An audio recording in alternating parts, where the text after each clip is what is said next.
All right, so here we're gonna do a weird video that I kind of on short notice. I'm vacating an apartment, and this is the last video I could probably do here, or at least the last video in this series. And it's gonna be well, I decided to do an on the couch episode, but I don't have a couch. And I was gonna do it on the grass, but the grass is too hot outside to do on the grass. And there's no rocks anywhere to do on the rocks. I don't have anything to drink. I don't have any ice to pour the drink into or onto or whatever. I don't have that. The best I can do is do a mixture. No couch, no grass, no rocks, because Bob Dylan transcends and defies genre. He is not a rocker. He is not a folk musician alone. He is not a jazz fusion artist. He's kind of a mix of everything. I think at the least you could say is that he is not a jazz musician, but he's definitely something of a rock musician, something of a folk musician. Maybe even to some he could be, on the edge of country or jazz. I don't know. I wouldn't go that far. But in the popular music category that he fits, he is, sort of a godfather to all music that we have now, much like an Elvis or the Beatles or the Beach Boys. You could compare him to Lou Reed. You could compare him to David Bowie, Neil Young, Paul Simon. It's probably the best I would. The closest comparison is probably Paul Simon for me. And so, without any further ado, I'm going to walk you through top 10 songs in my list for the Bob Dylan catalog. Most of these, by the way, are from the 60s because his Freewheeling Bob Dylan album had a lot of hits, had probably 3 or 4 or 5 that are going to be on this list. And that was his, I believe, his second album, 1963. Anyway, so let's go with number 10. Right off the top of my head, I did construct a list, but I have long since forgotten its exact composition, its precise composition. I know roughly what it was. Let's go number 10. Let's do Lay Lady Lay. Beautiful song, almost an elegy. Not exactly the most meaningful song, but it has a profound stance. Number 9, we have Don't Think Twice, It's All Right. A little bit better and smoother and calculated than Lay Lady Lay. I mean, I should say smoother, less smooth, but more calculated, more sophisticated, more wise. That's number 9. Don't Think Twice, It's All Right. Number 8, we could have The Times They Are A-Changin'.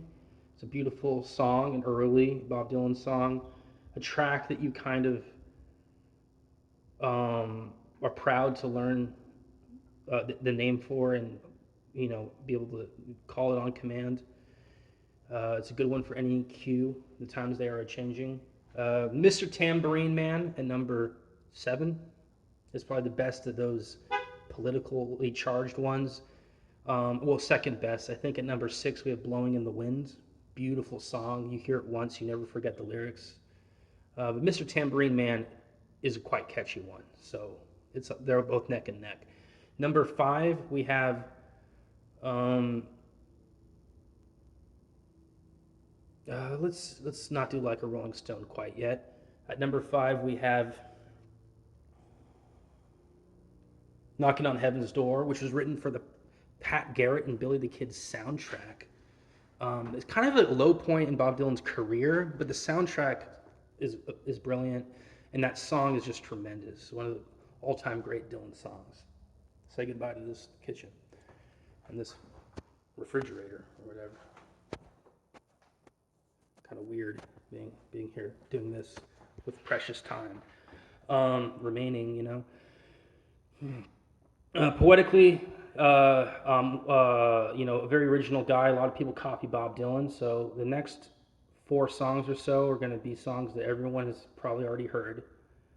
Like Rolling Stone, it's a great song. I think it's an angry song, but it's a song that it exemplifies, the mid '60s. I think it was the summer of 1965, right after the Rolling Stones' "I Can't Get No Satisfaction" was released. It kind of pairs with that song in a way. They're both sort of frustrated songs, but they mean something to so many people. You could have those two songs on any desert island playlist, and you would be righteous. Those are great songs to start your day or end your day or highlight the afternoon. And then going down the list even more, what are we at, 4 or are we at 3? I would say we could do "Girl from North Country," which is there's a famous video with Johnny Cash co-singing because he loved the song so much he wanted to sing with Bob Dylan, and Bob Dylan obliged. Great song. Um, I think number 3. It's a song that's really actually goes beyond Bob Dylan. It's a little like Leonard Cohen's "Suzanne." It almost seems like it wasn't written by him, yet it was. A very singular song and doleful. It's a song written by Bob Dylan, but it's almost like it was written by a ghost. "Girl from North Country." And then at number 3, we have "Simple Twist of Fate." It's a charming ditty. I think it has powerful lyricism. I think "Blood on the Tracks" album was one of the best, if not the best, music comebacks in pop music history, as we call it. Bob Dylan's early 70s career was not extremely strong, and by the mid 70s he came out Blood on the Tracks, which went, I think, either double or triple platinum, and it really reminded everyone how great a songwriter and lyricist and even singer he was. The next song on this list, I think we're at number 2 now. Let's think. What's number 1, number 2? For number 2, there's "Masters of War." Let's do some honorable mentions. "Masters of War," "Hurricane," which is about a boxer. "Masters of War," I'm not quite sure what it was about. I think it was off the "Masters of War" album. Not a huge fan of it, but it's a fun song to listen to every once in a while. It's got a lot of energy, and again, a little bit of frustration. That classic Dylan criticism is in there. The critique of society, the critique of man, the downfall of the ages. You get glimpses and glimmers of that with Dylan. Who else? What do we do? "Tambourine Man," "Lay Lady Lay," "Just Like a Woman." That's number 2. "Just Like a Woman," a beautiful, smooth, powerful song. It kind of reminds you of "Heart of Gold" by Neil Young, which is a song that Dylan famously despised because it reminded him so much of his own style. It reminded him so much of himself. And there's a story where he hears it when he was living in Phoenix in the 70s, and he just got depressed because it sounds so much like him. And again, I think this is the low point for Dylan's early career. And so he eventually, "Blonde on Blonde" is another phenomenal album. But from "Blonde on Blonde," which has "Just Like a Woman," and on to, you get some stuff like the Pat Garrett soundtrack. You get some, and Nashville Skyline. You get some stuff or what do they call it? The Nashville album is pretty good, but between those two, you don't get a lot from "Blonde on Blonde" all the way to "Blood on the Tracks." And "Blonde on Blonde" has "Just Like a Woman," and "Blood on the Tracks," the first track on "Blood on the Tracks," my top Bob Dylan song, "Tangled Up in Blue." I grew up listening to this song. I think my mom played it when she was driving me to school. You could not write a better song lyrically. It is my favorite lyrical song of all time. You would literally have to point to some sort of, Walter Scott poem like "Lord of the Isles" for me to start reevaluating what my favorite lyrics are. Because there's no popular music lyric that's as good as many of the stanzas in "Tangled Up in Blue." And I promise you I know at least 75% of the lyrics, but I just don't have the time or inclination to recite all of them right now. So yeah, number 1, "Tangled Up in Blue," of course. pun for like Tangled Up in You, and it was the main song on his comeback album, Blood on the Tracks. It's the first song, and I think it's his best song. So, happy 80th birthday, belated. I'm sure you're like 83 now, but I still remember when you turned 80. I think the whole world does, right? So, if I wish I had a drink, but you're too good for a drink. I wish I had grass. You're too good for grass. I wish I had a couch. You're too good for a couch, man. You're the universal artist. Take care. And to everyone who isn't Bob Dylan, good night, good luck.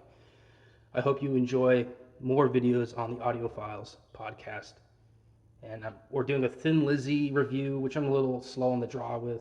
We're doing The Who, which is kind of I'm excited about, but I don't exactly know how to conduct it.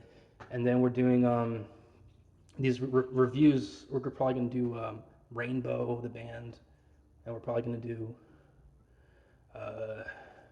ZZ Top. We're probably going to do Motorhead at some point, Van Halen.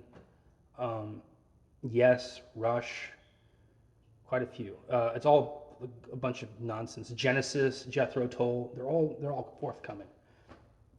But yeah, I mean, and if you're still listening, Bob Dylan, we need more people like him. But I'll say it once. I'll say it so I don't have to say it again.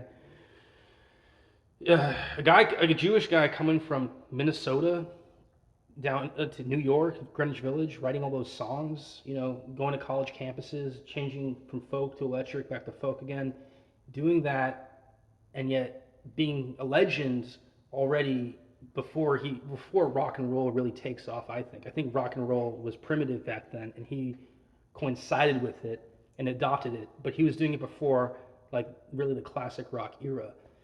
Before all those 70s, like Nazareth, Mountain, Cream, Zeppelin, before all those great heavy bands, Dylan was out and about building his legendary stature.